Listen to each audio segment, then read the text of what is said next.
Well, hey there, happy innovators. What's up, y'all? How you guys doing today, huh? How's your week going? Is it going good? Are you getting all your stuff done? I hope so. I hope you're doing well. And got my cup of coffee here. I'm trying a new brand of coffee again today. Green Mountain coffee, dark roast. I'm breaking away from my usual Dunkin' Donuts coffee. And it tastes okay. I can't complain too much, but it's not quite the same as Dunkin' Donuts. But I'm going to take a sip anyway. And I suggest that if you don't have a cup of coffee, now would be a good time to go grab one. And if you do have a cup of coffee already, now would be a great time to take a sip, like I'm about to. Oh man, it's pretty good. Pretty good. Like I said, not quite the same as my usual Dunkin' Donuts, but maybe I'll try another sip. Wow. It is good coffee. All coffee is good. Especially in the morning, right? It's like the best way to start your day. It's a nice hot cup of coffee. That's how we do it here in America, right?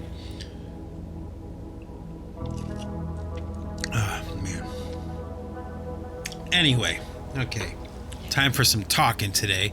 I was watching a video of the singer, speaker, actor, Henry Rollins, I'm not a huge fan of Henry Rollins. I appreciate what he's done with Black Flag. I appreciate a lot of his spoken word performances. I think they're pretty cool. But I've never been like a huge fan of Rollins, I've known a few people that were like, just crazy about that guy. They thought he was the best thing since sliced bread. And I guess I can see that, but he kind of lost me when he started to diss, one of my all-time greatest heroes, which is, Larry Mullen Jr. from U2, the drummer from U2. And, Rollins was going off on this rant about how horrible U2 was and, just harsh criticisms of this band that I loved so much. But when he started to diss Larry Mullen Jr., saying he didn't have any chops, he didn't have, he wasn't a good drummer, I disagreed. And so that's where Rollins kind of started to lose me. But, like I said, I was never like a huge fan of his anyway. But the point I'm making is that he was going off on this rant about how something to the effect of like how people are individuals. They're not meant to work together. They're not good at working together. And kind of like a negative tone to what he was saying, and partially, I guess, tongue-in-cheek, like he was being humorous about it. But the overall sentiment of the message was that, people just don't care enough about each other, and like humans are not designed to care about each other. We're designed to only care about ourselves, and something to that effect, And I thought about that, because there is some kernel of truth to that, maybe to a certain degree, but I tend to come at that issue from a different angle, and I think that people are actually meant to work together, and humans are good at working together. I disagreed, completely and entirely with Henry Rollins on this topic, and so I got to thinking about it, and it just so happened that very same evening, my wife and I wound up watching this movie from the 1990s, later 1990s, called Witness, starring Harrison Ford. And the story is based around this community of people that are known as the Amish. And I guess in case you are not familiar with the Amish culture or the Amish people, I can read to you the definition. Okay, so I got my handy dandy new Oxford American Dictionary here. My trusty, reliable source of factual information. And let's see here. Amish, spelled capital A-M-I-S-H. It's plural, it's a noun. The members of a strict Mennonite sect that established major settlements in Pennsylvania, Ohio, and elsewhere in North America from 1720 onwards. All right, so, I grew up in Cleveland, Ohio, and the Amish were close by where I grew up. Now, they weren't exactly where I was. I didn't live in Amish country, but they were close enough and accessible enough where, a visit to Amish country was only just a few miles away.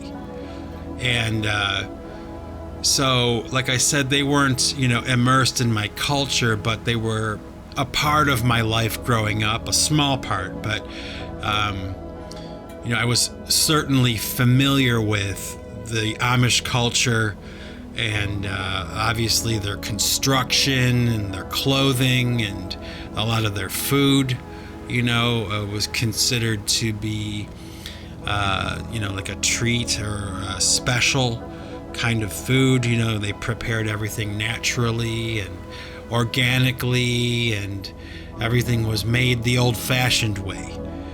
So something from Amish country where I was growing up, like if you were to get food from them or clothes or anything that they constructed, like furniture, tables, chairs, those kinds of things, they were kind of considered to be at a higher standard.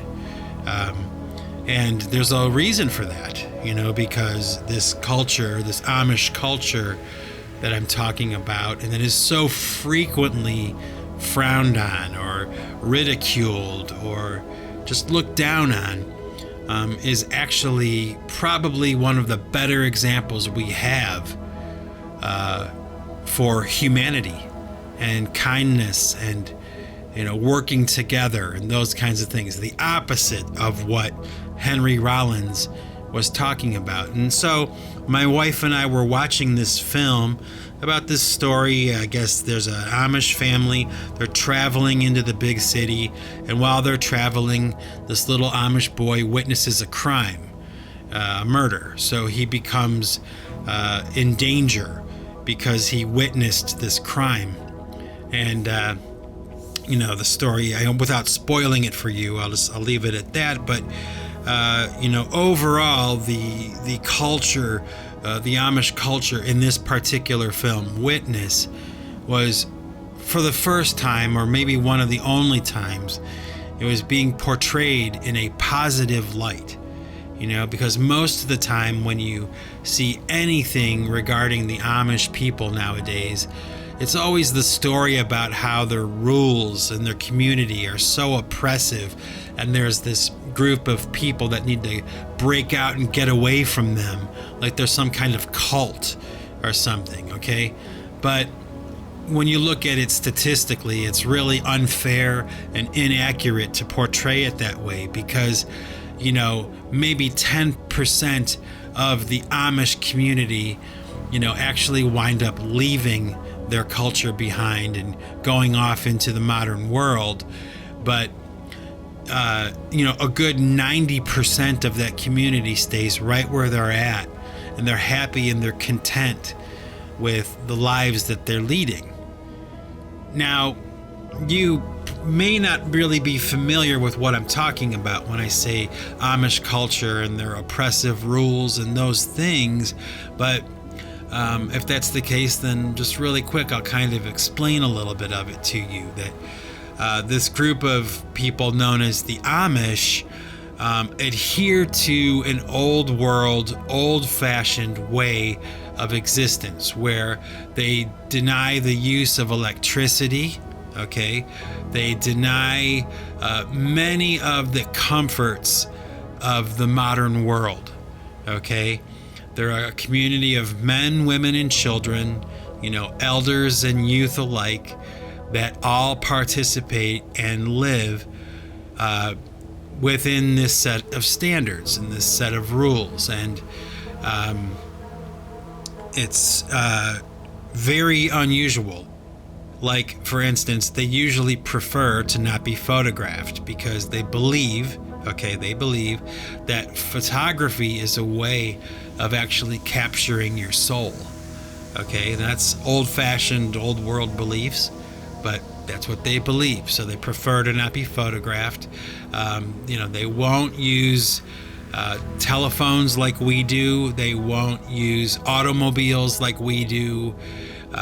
Farming equipment, construction equipment, usually, for the most part, is all done without electricity. And, at first, that kind of thinking sounds a little bit wacky, right?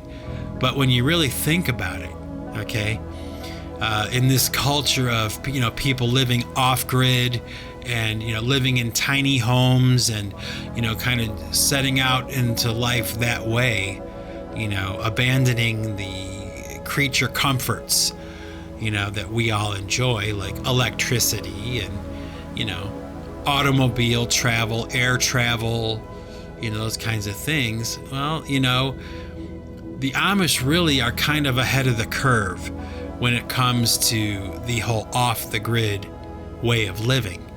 And, again, when you really think about it, if there was ever some kind of situation or some kind of issue with the power grid, like there is in Texas right now or something, this community of people would be relatively unaffected. They wouldn't even really know or have to know that the power was down elsewhere because they live without power all the time. Think about it. Their housing, their food preparation, everything they do in life, washing clothing, all the practical things we do every day, we rely on electricity for. They get it all done without any electricity. Now, their lives may be harder. They may spend more time working hard on things rather than relaxing and enjoying life or something because they deny the luxury of electricity and things like that. But, maybe that's not such a bad thing. Maybe there's some value in living your life out that way. Think about it. Yeah, think about that. Living without electricity, and they still manage to get it done, Now, where I grew up in Ohio, like I said, I was not living in Amish country, but I was living close enough to Amish country where I had some interaction with those people. And one time in particular that I can remember, I worked for a land clearing company, and we were doing a job on this really huge and remote piece of farmland that had been sold off to be turned into a development.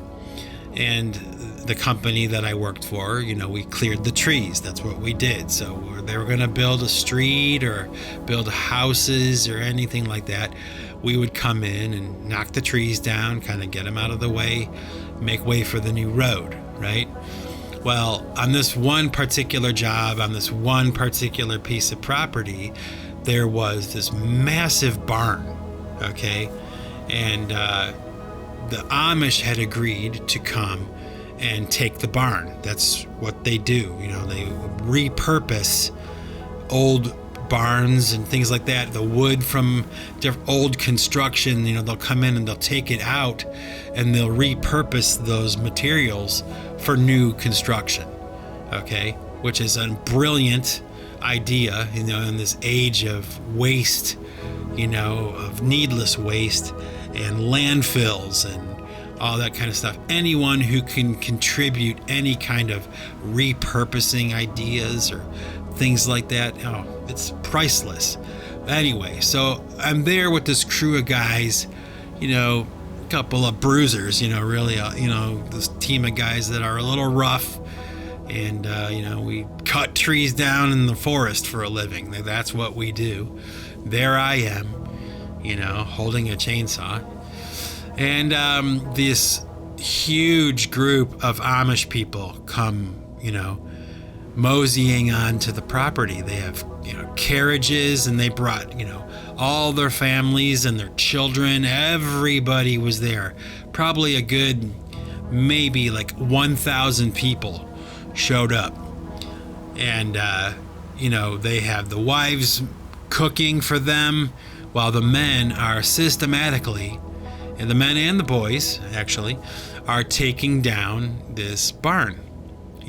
Piece by piece, little by little, they took the entire barn apart, loaded it up on their carriages, and rode away. Just drove it off the property to wherever they were going, back home, to repurpose these materials. And it was just such an interesting day, and they did it all in a day. They took the barn all down in one day, like a bunch of ants, on an anthill. That's what it looked like. It was a sight to see, this kind of teamwork and how organized they were, and just how beautiful and elegant they all looked. I mean, they all wear the same kind of clothes. Like the women will wear dresses with bonnets, or head coverings, very modest clothing, very old-fashioned, but very elegant and very beautiful. And the men wear, trousers with like a nice button-up shirt, suspenders. They all have like facial hair, like long beards, and they wear brimmed hats, and they have their hair cut a certain way. They all look the same, they all have the same kind of dress, same kind of regulations of, the kind of clothing they can wear, the same kind of rules. So there's a uniformity to how they looked, but there's also a room enough for them to be individuals. They're part of a community, yet they are individuals. And, for a long part of the day, a lot of the time during that day when we were working alongside these Amish people, there were a lot of times where we were just kind of staring at each other, just studying each other, because we were so different. It was so fascinating.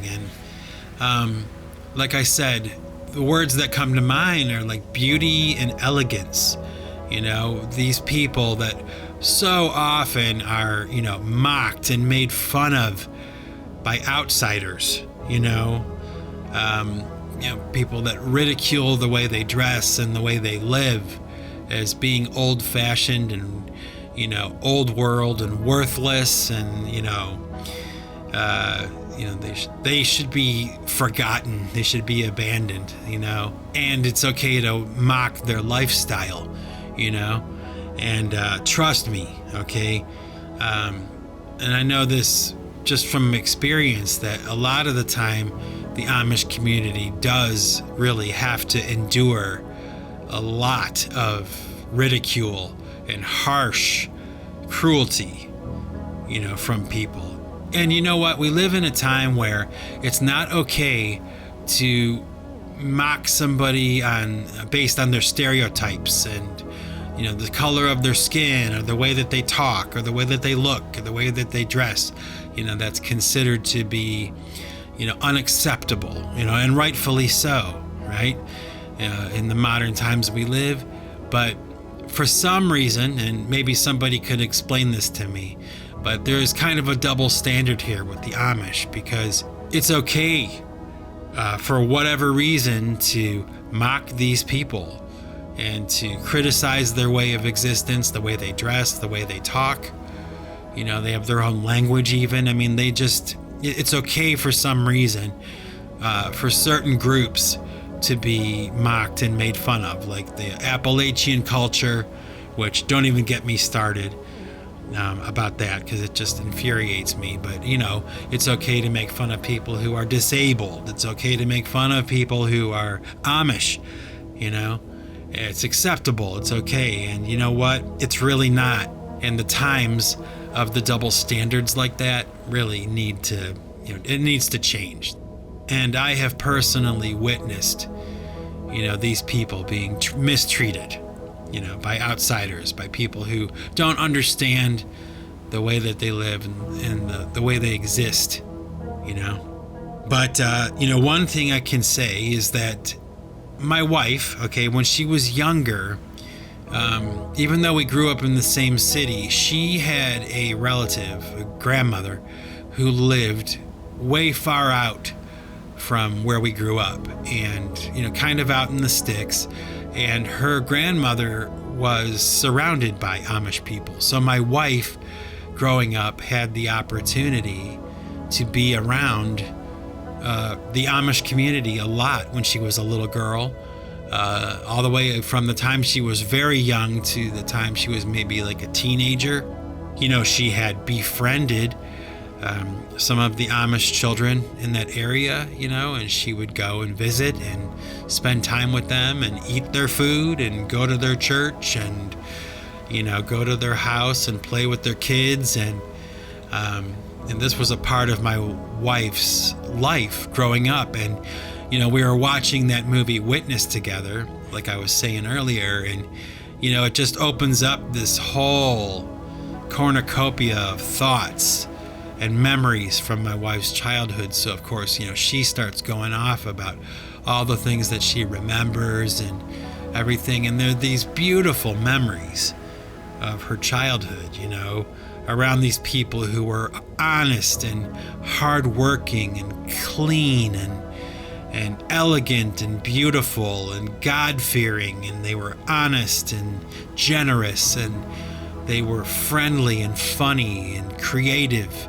This amazing culture of people. And my wife was fortunate enough and blessed enough to be able to get to know these people, and for them to get to know her, and for them to be friends and remain friends even up until this very day. These long-lasting relationships. And, it's really kind of... I guess ultimately it works to my advantage that my wife, would be so, influenced and affected by this culture that was brushing up against, her and my modern existence, in the city of Cleveland. Like, Amish country was just far enough out where we didn't really cross paths too much, but we did once in a while, usually through family, things like that, like my wife did with her grandma, and going out to the country, spending time with grandma, and therefore spending time with the Amish people. And this beautiful group of people, who are extremely talented, extremely creative people. I mean, they just have years and years, hundreds of years of refinement, with their ideas and their inventions and the things that they do and the way they do them.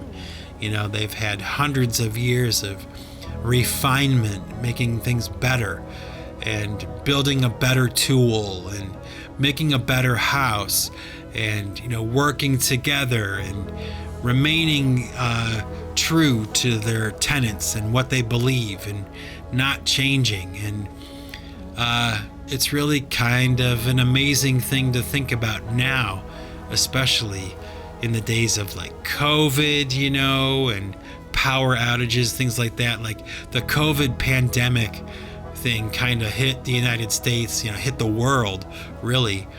And the Amish community was really, for the most part, like unaffected, because, they're not plugged in the same way that we are, and their community and their social events and things like that are not the same as ours, So there would be no quarantine for the Amish because they're not even really in touch or in contact with the outside world.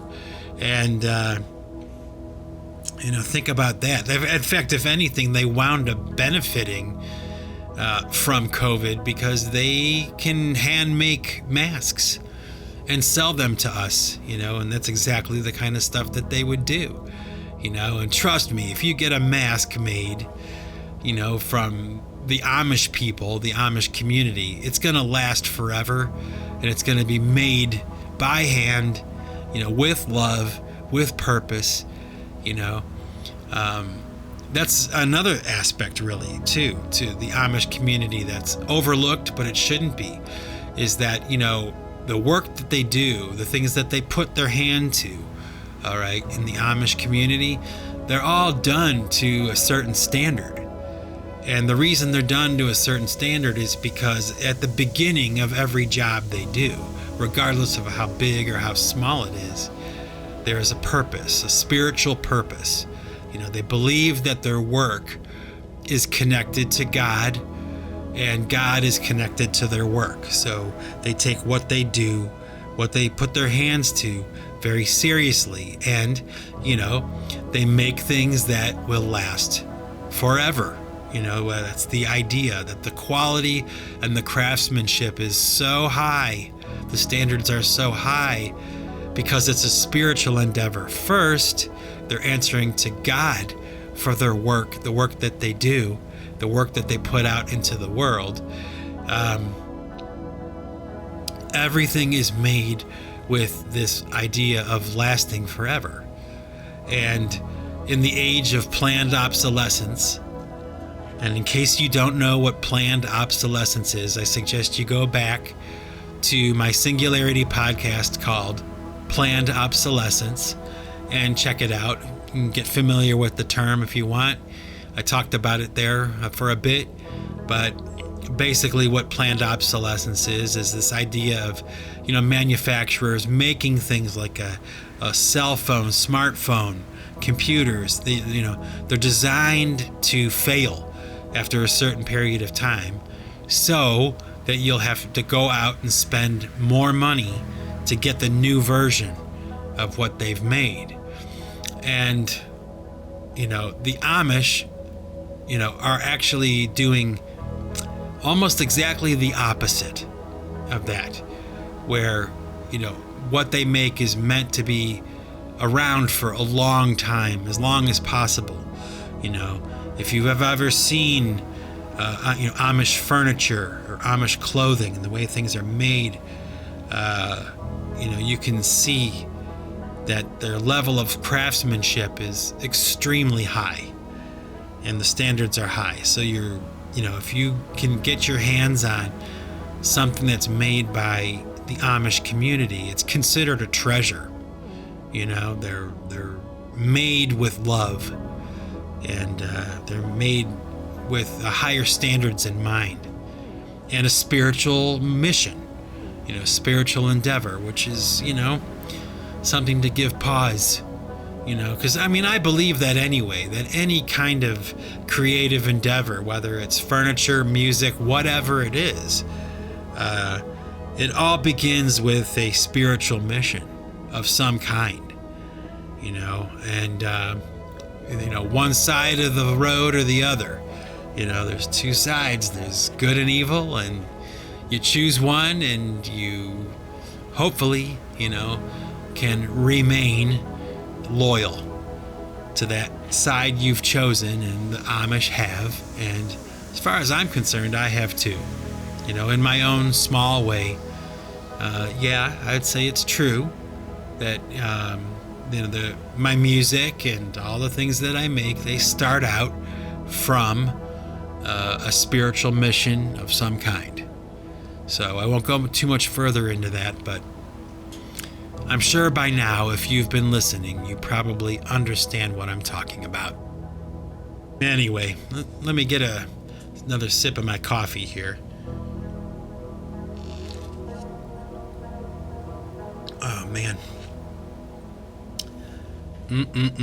Hot coffee.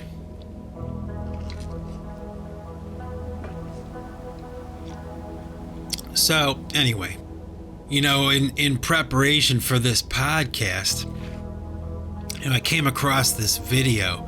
You gotta check it out. You won't believe it when you see it, but basically what it is this video of this Amish community of people, and they're actually moving, they're physically moving an entire building, believe it or not. They must have somehow, reinforced like the inside of this pretty large barn, and made it so that it was, stable, and braced it, from the inside, the interior, to make sure that it wouldn't collapse. But basically what happens in this video is this entire community of men, these Amish men, go inside the barn, They lift the barn up off the ground. All these men, probably 300, 400, 500 men, lift this barn up and they start walking it to a new location. Believe it or not, I know it sounds crazy. You won't believe it until you see it. But, there again is like this example of, contrary to what Henry Rollins was saying, that, people aren't meant to work together and they're meant to be individuals. I don't know. Watch this video and you tell me if you still think Henry Rollins is correct. You just see all these legs, that's all you can see underneath the lip of the barn, the legs moving. They're walking this barn onto another property, onto another location, repurposing the entire barn. Really, that's what they're doing. And but they're moving it manually, without horses, without cranes and modern machinery or anything. All they do is they go in the barn, everybody grabs something and they lift and they carry and they march and they move this barn, maybe 2 or 3 miles. They walk the barn to the new location. And of course with YouTube, if you find one video like that, all of a sudden you start getting a bunch of videos of the same exact kind of thing, showing these people how hard they work, and they work together as a unit, and they're there for each other, and they're loyal and reliable. And aren't those all like qualities that we all find to be good and wholesome and pleasant? Isn't that what we all kind of wish for or want, especially now in this age of like isolation during COVID? Wouldn't it be great to just be in a community of people like that all look out for each other and share common goals and common beliefs, and they're not at each other's throats, and their lives are quiet and peaceful, and their food is good and healthy, and they work hard and they sleep hard and they have fun and they have community and caring for each other? Aren't those all good qualities? Isn't that something that we all want? I think so. I know so. And it's really something that we lack. The Amish community really has kind of been ahead of the curve, and they didn't even know it, and I guess, that's just how I feel about it. Maybe I'm not alone in it. I know my wife agrees with me, that it sure would be nice sometimes, to have people that I can rely on, and people that share the same beliefs that I do, and they look at the world through the same lens that I do. And that's really a difficult thing to find these days. And as I was watching that video of those guys moving that barn, moving that entire structure, I also came across this video of how the Amish are actually contributing their ideas, their construction ideas, their methods to these houses along coastal areas, where hurricanes have come and wiped out entire, city centers, and, housing developments, have just been erased by hurricanes, and the Amish have stepped in to help. And what they do is, because they're master builders and they're masterful at designing things and how to build things to last and how to stand up to whatever, the structures have to stand up to. Now the Amish have started to build these beach houses that are hurricane proof. And trust me, they're hurricane proof. Like, the hurricanes will come and go, and these houses will still be standing because the Amish work to this standard. They have the ability and the creativity to come up with new ideas, and even some of their older ideas that are tried and tested, the knowledge that they've learned since their inception as a community of people. It's been handed down through oral tradition and written tradition, how to build, how to construct a home, those kinds of things.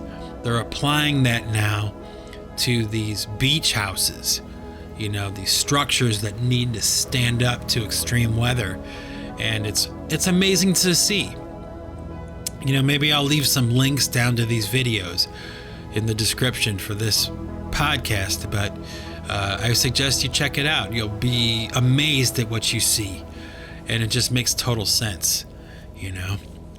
An amazing community of people, and just judging from my personal experiences and my wife's, a community of people that are really ahead of the curve, and we can all learn a little bit from this group of people, this beautiful, elegant group of people that we know as the Amish community in America.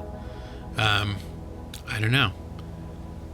Check it out, do some research. You'll see what I mean if you're not already familiar with them, I'm sure if you are familiar with the Amish, it's probably in some humorous, slightly off-colored way, that they were presented, because that's usually how they're shown. That's usually how they're depicted,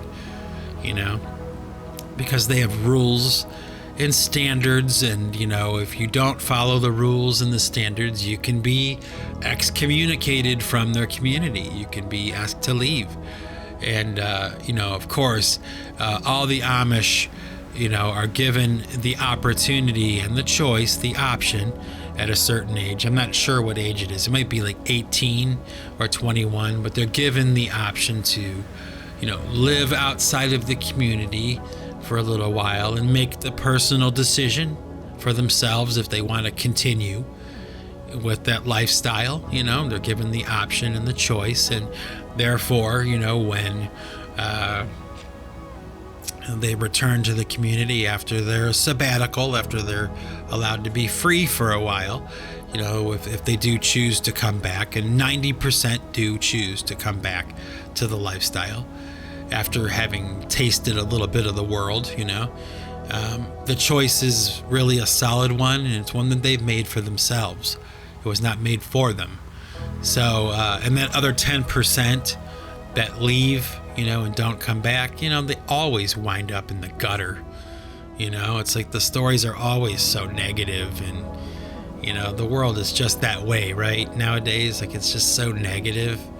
And, so the Amish people, their community is usually painted with this brush of like oppression, and the rules are too strict, and, these people need to be freed, from the chains of their spiritual and, cultural restrictions, and it's just so stupid, people just don't get it anymore, spiritual endeavor, spiritual mission, they just don't get it anymore.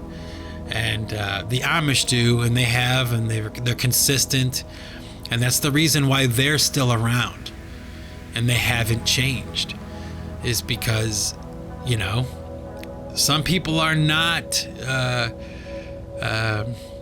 some people do not object to tradition and rules and standards, and you know what, folks, I'm one of them.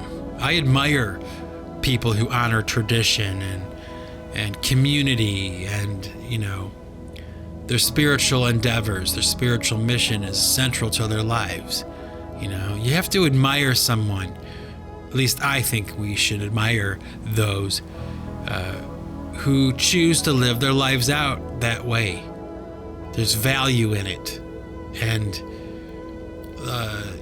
I guarantee you that if you were to ask, sit down and talk to anybody that lives inside of the community, like the Amish community, okay, they don't share the same complaints that we do. Their lives are not affected by the negativity that our lives are affected by.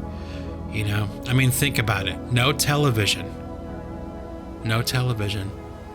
No phones, no cell phones, no smartphones, no computers. Everything that they have is done manually, the old-fashioned way, without even electricity. Think about it. Like how different our existence is from theirs. Now, is it better or worse? I guess that's a matter of opinion. But, there does seem to be this trend.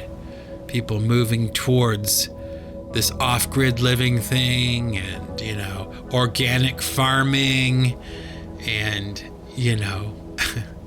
homemade clothing, shoes, furniture, handmade, let's face it. We live in a world that is attracted to those very things that the Amish people live out every single day of their lives together. While we're sitting in our houses alone, quarantined, they're not affected the same way. They're still a community. They still live and breathe and talk to each other because they're not touched. They're not affected by our world. They're not part of our world. They're part of their own world. And you know what? There may be some wisdom in living that way. There may be some wisdom in doing things. And I know there's wisdom in doing things the way that the Amish have, are, and will do long into the future, So there you go. There's my thoughts for today, ladies and gents, my happy innovators. I'm going to call it a day here. I think I've done enough talking for a little while. But until next time, folks, peace out, have fun, talk to you soon, and stay tuned for new music. I got new ones coming real soon, I promise. And remember, folks, if you want to keep what you've got to give it away. Take it easy, everybody.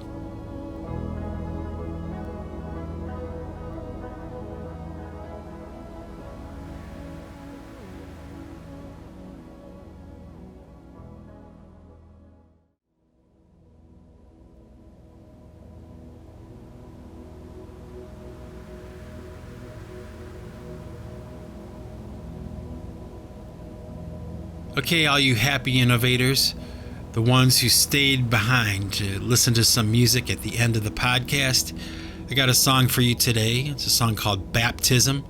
It was from the PC1 Wilderness album. And it's a song, I guess, that kind of was inspired by or influenced by a little bit of my wife's upbringing as a child. The kind of community that she was around. I said that she was spending a lot of time with her grandmother, and her grandmother lived out in Amish country, so she was friendly with and interacting with and social with a lot of the Amish community out that way, and kind of like, old world spiritualism, old-fashioned values. And this song, Baptism, is kind of like my way of expressing that kind of elegance and that kind of beauty, through music and lyrics and stuff, like expressing the beauty and the elegance of a community of people like the Amish people, that old faith, the old way of believing and praying. And I see a lot of beauty in that. So this song, Baptism, was kind of like my attempt at trying to capture that spirit, in a song. So check it out from the PC1 Wilderness album, circa probably 2010, maybe 2012. Not quite sure exactly. Baptism by PC1. And until next time, folks, take it easy, have fun, be safe. See ya.